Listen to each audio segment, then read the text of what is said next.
পারস্য উপসাগরের জলপথে হঠাৎ করেই গুঞ্জন শুরু হয়েছে। সেখানে যে যুদ্ধজাহাজ দাপিয়ে বেড়াচ্ছে তা কি আমেরিকার জন্য নাকি ইসরায়েলকে ধ্বংস করার জন্য? বিশাল এক ড্রোনবাহী ইরানি রণতরী শাহিদ বাঘেরি অন্য কোনো গোপন উদ্দেশ্য নিয়ে কি পারস্য উপসাগরের পানিতে ভেসে চলছে? কি তার পরবর্তী পদক্ষেপ? আতঙ্কের পারদ কি আরও চড়বে? পারস্য উপসাগরে এখন কিছুটা অস্বস্তিকর পরিস্থিতি তৈরি হয়েছে।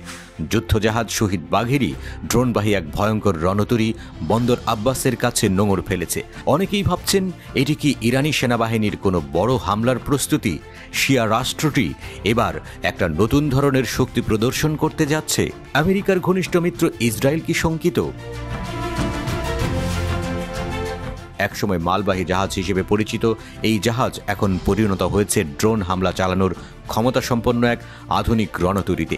কিন্তু প্রশ্ন হচ্ছে, এটির মূল লক্ষ্য কি? এটি কি ইরানিরা ইসরায়েলের বিরুদ্ধে ব্যবহার করবে, নাকি যুক্তরাষ্ট্রকে চ্যালেঞ্জ করার জন্য এর উপর ভরসা রাখছে?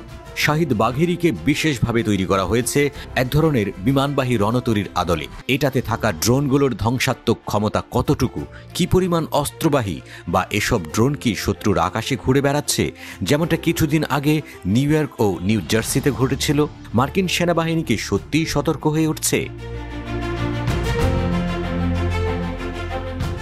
এখন পর্যন্ত শাহিদ বাঘেরিতে থাকা ড্রোনগুলো লম্বা দূরত্বে হামলা চালাতে সক্ষম বলে মনে হচ্ছে না। তবে এর অস্ত্রগত ক্ষমতা প্রশ্নবিদ্ধ হয়ে উঠছে। কিন্তু এই জাহাজের অস্তিত্বই একটা বড় প্রতীক যে ইরান কতটা সামরিক শক্তি অর্জন করতে পারছে। তা নিয়ে গোটা বিশ্ব এখন এক ভিন্ন দৃষ্টিকোণ থেকে চিন্তা করতে বাধ্য হচ্ছে। শাহিদ বাঘেরি শুধুই একটা রণতরী নয়, এটি ইরানি সেনাবাহিনীর শক্তির এক বড় উদাহরণ।